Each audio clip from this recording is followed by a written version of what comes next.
نحمده ونستعينه ونستغفره ونؤمن به ونتوكل عليه ونعوذ بالله من شرور أنفسنا ومن سيئات أعمالنا من يهده الله فلا مضل له ومن يضلله فلا هادي له ونشهد أن لا إله إلا الله وحده لا شريك له ونشهد أن سيدنا وحبيبنا ومولانا محمدا عبده ورسوله صلى الله تعالى عليه وعلى آله وصحبه وأزواجه وذريته وبارك وسلم تسليما كثيرا كثيرا أما بعد فأعوذ بالله من الشيطان الرجيم بسم الله الرحمن الرحيم واصبر نفسك مع الذين يدعون ربهم بالغداة والعشي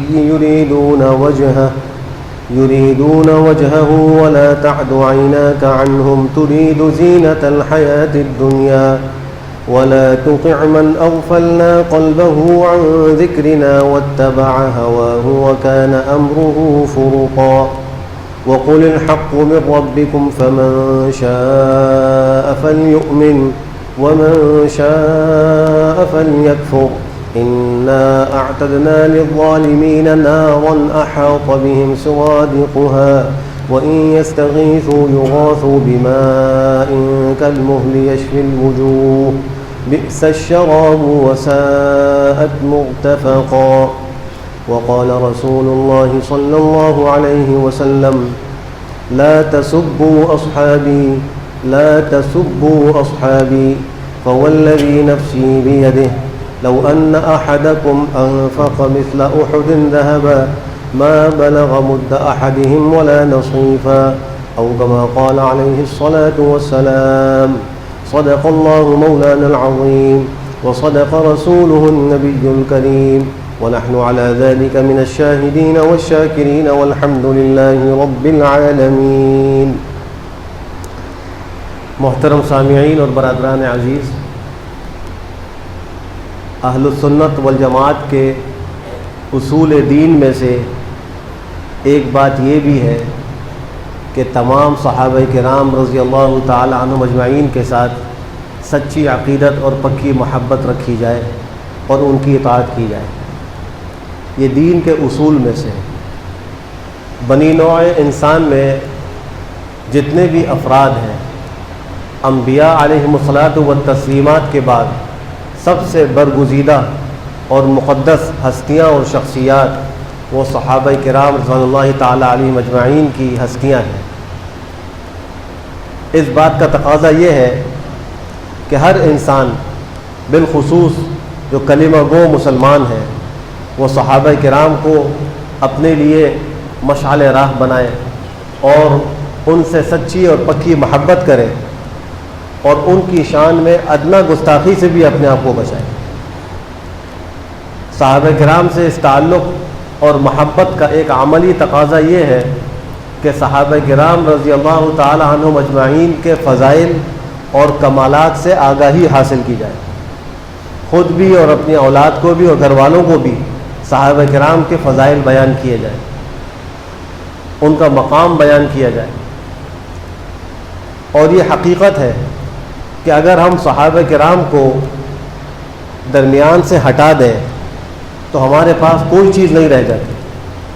نہ قرآن کریم رہے گا، نہ سرکار دو عالم خاتم النبیین صلی اللہ علیہ وسلم کی احادیث مبارکہ رہیں گی، نہ یہ شریعت اور دین ہمارے پاس رہے گا. اس لیے کہ اس قرآن کریم کو ہم تک پہنچانے میں واسطہ وہ صحابہ کرام رضی اللہ تعالیٰ عنہم اجمعین ہیں. سرکار دو عالم صلی اللہ علیہ وسلم کی احادیث مبارکہ جو امت تک پہنچائی ہیں، ان میں واسطہ یہ صحابہ کرام. آپ کتب حدیث کو اٹھا کر دیکھیں، ہر حدیث سے پہلے آپ کو لکھا ہوا نظر آئے گا عن ابی بکر الصدیق رضی اللہ تعالی عنہ قال قال رسول اللہ صلی اللہ علیہ وسلم. کہیں لکھا ہوا ملے گا عن عمر بن الخطاب رضی اللہ تعالی عنہ سمعت رسول اللہ صلی اللہ علیہ وسلم یقول انما الاعمال بالنیات. کہیں آپ کو ملے گا عن عثمان بن عفان رضی اللہ تعالی عنہ قال رسول اللہ صلی اللہ علیہ وسلم. کہیں ملے گا عن علی رضی اللہ عنہ قال رسول اللہ صلی اللہ علیہ وسلم. صحابہ کرام کے بے شمار آپ کو نام ملیں گے. تو پیغمبر کی حدیث ہم تک جو پہنچی درمیان میں واسطہ صحابہ ہے.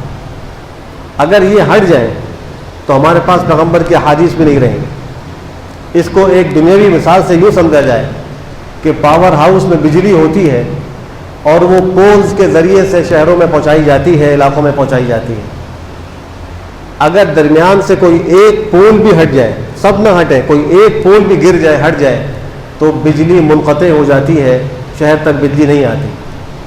سرکار دو عالم صلی اللہ علیہ وسلم اللہ سبحانہ و تعالیٰ کے انوار اور اللہ سبحانہ و تعالیٰ کی رحمتیں اور برکتوں کا مرکز ہے, پاور ہاؤس ہے. اور پیغمبر کے واسطے سے امت تک اور سارے عالم میں اور ساری دنیا میں اللہ کی یہ برکتیں جو پہنچتی ہیں وہ صحابہ کرام کے واسطے سے پہنچ رہی ہیں. وہ ایک پول ہے. اگر ان پولوں میں سے کوئی ایک پول بھی ہٹا دیں, سب نہ ہٹائیں, تو یہ انوار منقطع ہو جائیں. اس سے اندازہ لگائیں کہ صحابہ کرام کا کیا مقام. قرآن کریم کے اندر 1200 سے زائد آیتیں اللہ سبحانہ و تعالیٰ نے صحابہ کرام رضی اللہ تعالیٰ عنہم اجمعین کے بارے میں نازل فرمائی. سورہ توبہ میں ارشاد باری تعالیٰ ہے والسابقون الاولون من المہاجرین والانصار والذین تبعوہم بإحسان رضی اللہ عنہم ورضوا عنہ وأعد لهم جنات تجری تحتها الانہار خالدین فیہا. اللہ فرما رہے کہ وہ لوگ جو ایمان میں سبقت کرنے والے ہیں, پہلے لوگ پیغمبر کی دعوت پر سب سے پہلے ایمان لانے والے ہیں. السابقون الاولون, مہاجرین میں سے ہوں یا انصار میں سے ہوں. بعض وہ تھے جنہوں نے مکہ مکرمہ سے مدینہ منورہ ہجرت کی, بعض وہ تھے جو مدینہ منورہ میں رہتے تھے اور وہ مہاجرین کے انصار بنے, پیغمبر کے انصار بنے. تو یہ دو طبقات تھے صحابہ کرام کے, مہاجرین و انصار. اللہ فرماتے ہیں کہ ان دونوں طبقات میں سے جو سبقت کرنے والے ہیں, جو پہلے ہیں, اور وہ لوگ جنہوں نے ان صحابہ کرام کی پیروی کی اچھے طریقے سے, والذین تبعوہم بإحسان, احسان کے ساتھ, اخلاص کے ساتھ ان لوگوں کی پیروی کی, اللہ ان کو پروانہ رضوان عطا فرما رہے. رضی اللہ عنہم ورضوا عنہ, اللہ ان سے راضی اور وہ اللہ سے راضی. جن سے اللہ راضی ہو جائے اور امت کے کچھ افراد ان سے ناراض ہوں تو یہ ان لوگوں کی بد نصیبی ہے. جب اللہ ان شخصیات سے راضی ہو گئے تو بندوں میں سے کسی کو ان کے بارے میں زبان تک ہلانے کی اجازت نہیں ہے. اندازہ لگائیے کہ صحابہ کرام کی بعض باتیں ایسی تھیں جو قابل اصلاح تھیں. مثلا غزوہ احد کے موقع پر بعض صحابہ کرام سے ایک غلطی ہوئی کہ آپ علیہ السلام کی حکم کی تعمیل پوری طرح نہیں کر سکے اور پہاڑی کی چوٹی پر آخر وقت تک قائم نہیں رہ سکے. یہ قابل اصلاح بات تھی. قرآن کریم نے ان کی اصلاح کی اور اس اصلاح کے بعد فوراً لوگوں کی زبانیں بند کرنے کے لیے کہہ دیا وَلَقَدْ عَفَا اللَّهُ عَنْهُمْ, یاد رکھو اللہ نے ان کو معاف کر دیا, آئندہ کوئی بات نہیں کر سکتا. جس کو اللہ معاف کر دے اور امت اس کو نہ بخشے, کتنے افسوس کی بات ہے. یہ اپنی آخرت کو برباد کرنے والی بات ہے. جہاں صحابہ کرام کے حوالے سے کوئی بات قابل اصلاح قرآن کریم ذکر کرتا ہے تو اس کے بعد ضرور ایسا جملہ ذکر کرتا ہے جس سے یہ بات بھی معلوم ہو کہ اللہ نے ان کو معاف کر دیا, اللہ نے ان کو یہ مقام عطا فرمایا, تاکہ بعد والے ان کی شان میں کوئی گستاخی نہ کر سکے. قرآن کریم کی جو آیت میں نے خطبے میں تلاوت کی, اس میں اللہ سبحانہ و تعالیٰ سرکار دو عالم خاتم النبیین صلی اللہ علیہ وسلم کو ارشاد فرما رہے ہیں وَاصْبِرْ نَفْسَكَ. یہ سورہ کہف کی آیت ہے, اکثر جمعے کو تلاوت ہم کرتے ہیں, ہم اس آیت کو پڑھتے ہیں, لیکن ذرا اس کے مفہوم پر غور کر لیں.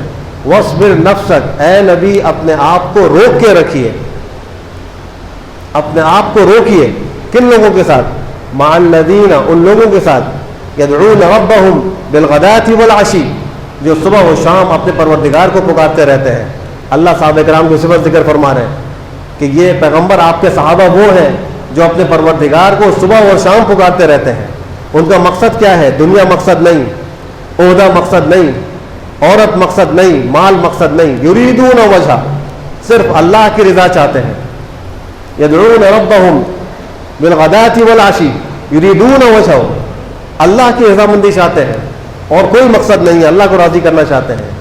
پھر آگے اللہ نے مزید تاکید کے لیے فرمایا وَلَا تَعْدُ عَيْنَاكَ عَنْهُمْ, اپنی نگاہوں کو بھی ان سے مت ہٹائیے, اپنی نگاہیں مکمل توجہ ان کو دیجیے.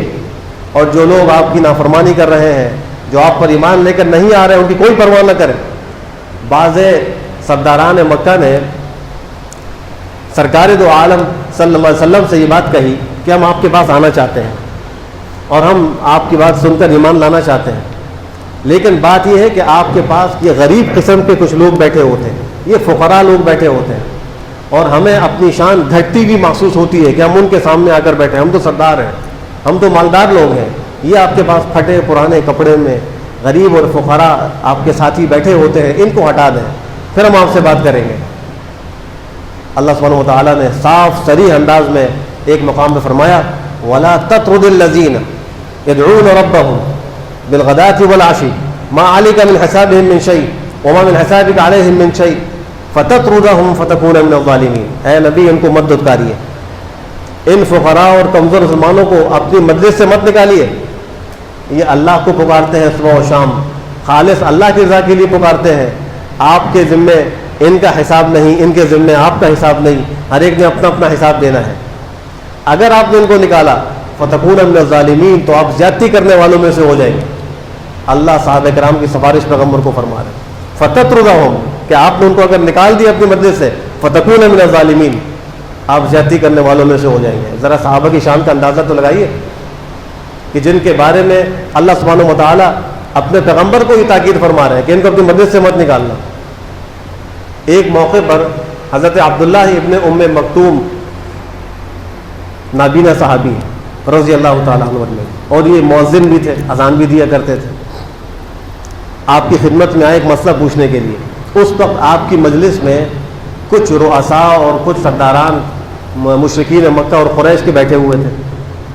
تو آپ علیہ السلام کو اس موقع پہ ان کا آنا تھوڑا سا ناگوار محسوس ہوا کہ اگر اس وقت نہ آتے تو اپنے ہیں, بعد میں آ جائیں, میں بھی ان کو ذرا سمجھا رہا ہوں, دعوت دے رہا ہوں, یہ بڑی مشکل سے آئے, اگر یہ اسلام لے آئے, مسلمان ہو جائے تو ساری قوم مسلمان ہو جائے گی, اور وہ تو میرے اپنے ہی ہیں, میرے وفادار ہیں, تو اگر وہ بعد میں بھی آ جائیں گے تو کوئی فرق نہیں پڑے گا.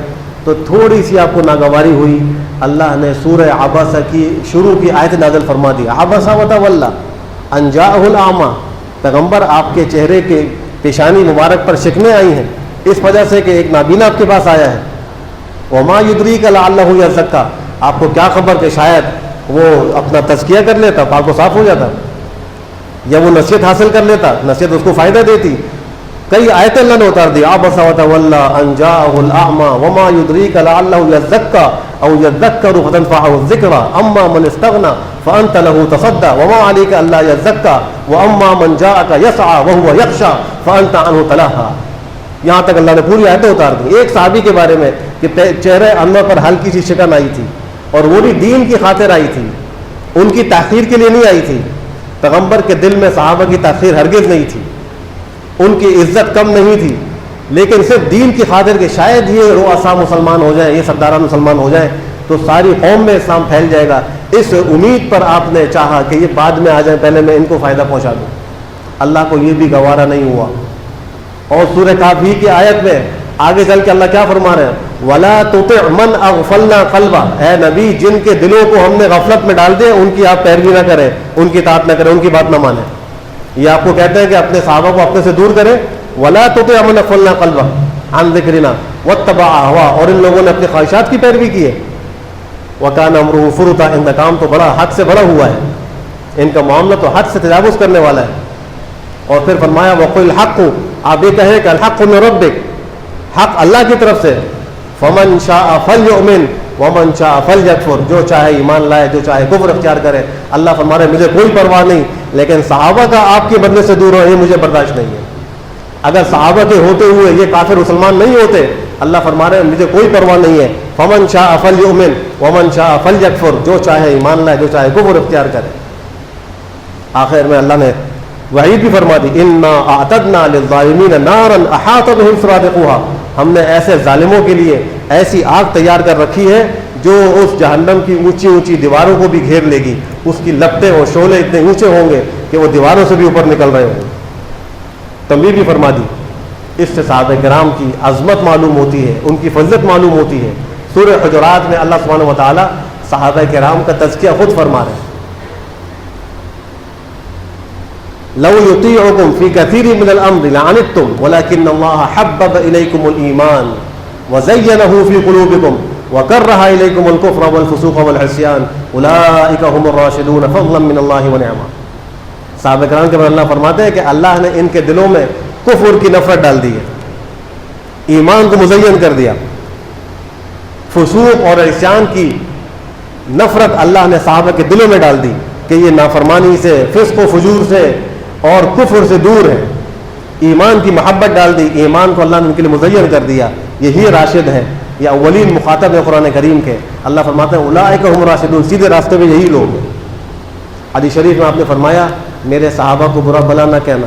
لا تسبوا اصحابی، لا تسبوا اصحابی 2 دفعہ فرمایا، تاکید کے ساتھ فرمایا اور مطلق فرمایا. یہ نہیں کہا کہ فلاں فلاں کو گالی مت دینا، بچہ کو گالی دینا. صحابی کون ہوتا ہے؟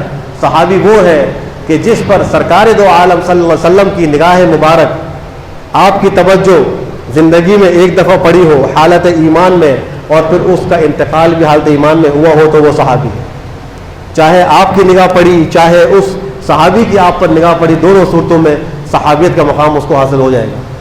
حضرت عبداللہ ابن ام مکتوم نابینا تھے، ان کی نگاہ پیغمبر کے رخ انور پر نہیں پڑی تھی، لیکن پیغمبر کی نگاہ تو ان کے چہرے پہ پڑی تھی، وہ صحابی بن گئے. بعض چھوٹے بچے جو شعور کی منزل کو بھی نہیں پہنچے تھے، آپ کی خدمت میں لائے گئے، آپ نے ان کے منہ میں اپنا لعاب مبارک ڈالا، برکت کی دعا دی، اور ان کے بلوغ تک اور شعور تک پہنچنے سے پہلے آپ اس دنیا سے رحلت فرما گئے. ان کو بھی صحابیت کا مقام حاصل ہو گیا، اس لیے کہ پیغمبر کی نگاہ ان کے اوپر پڑ گئی تھی. تو اللہ کے نبی فرما رہے ہیں میرے صحابہ کو گالیاں مت دینا. پھر فرمایا کیوں؟ میں تم کو منع کر رہا ہوں. فوالذی نفسی بیدہ، قسم ہے اس ذات کی جس کے قبضہ قدرت میں محمد کی جان ہے.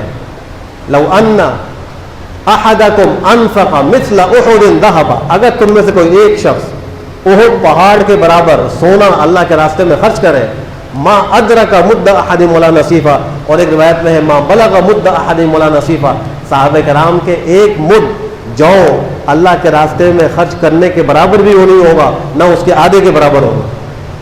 اللہ کا صحابی جو ایک مد چھوٹا سا پیمانہ ہے، وہ گندم اور جو اللہ کے راستے میں صدقہ اور خیرات کرے، تو اس کو جو مقام حاصل ہوتا ہے وہ غیر صحابی کے احد پہاڑ کے برابر سونا اللہ کے راستے میں خرچ کرنے کا ثواب نہیں ہو سکتا.